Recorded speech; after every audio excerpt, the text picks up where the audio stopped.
Kamu nanya, rambutnya model apa?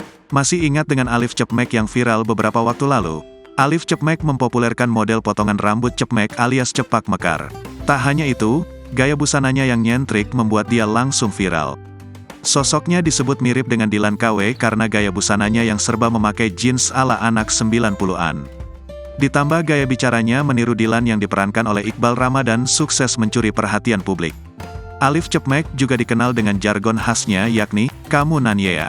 Lama tak terdengar kabarnya, penampilan Alif Cepmek kini berubah drastis. Berikut kabar dan penampilan terbaru Alif Cepmek. Kini, penampilan Alif Cepmek mendadak berubah drastis. Ia muncul dengan wajah yang makin glowing dan tampan. TikToker itu juga kembali muncul dengan gaya potongan rambut baru.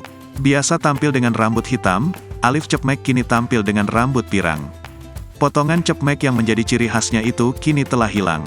Jika dulu ia dianggap dekil, kini penampilannya jauh lebih rapi. Tak hanya penampilan, gayanya kini juga makin keren. Apalagi saat berpose naik moge, ia menjelma jadi remaja yang kece dan sporty. Mengenakan jaket ala anak motor, Alif Cepmek makin memesona. Menariknya, kabarnya Alif Cepmek kini sudah memiliki istri. Momen bersama sang istri ini pun diunggahnya di TikTok dengan caption, "Istriku." Alif Cepmek pun tak segan mengumbar kemesraan dengan wanita yang diakuinya sebagai istri tersebut. Momen saat dirinya memeluk sang pujaan hati pun sukses bikin iri warganet. Alif Cepmek saat ini juga masih aktif di media sosial. Banyak warganet yang memuji perubahan penampilannya ini. Download Tribun X sekarang, menghadirkan lokal menjadi Indonesia.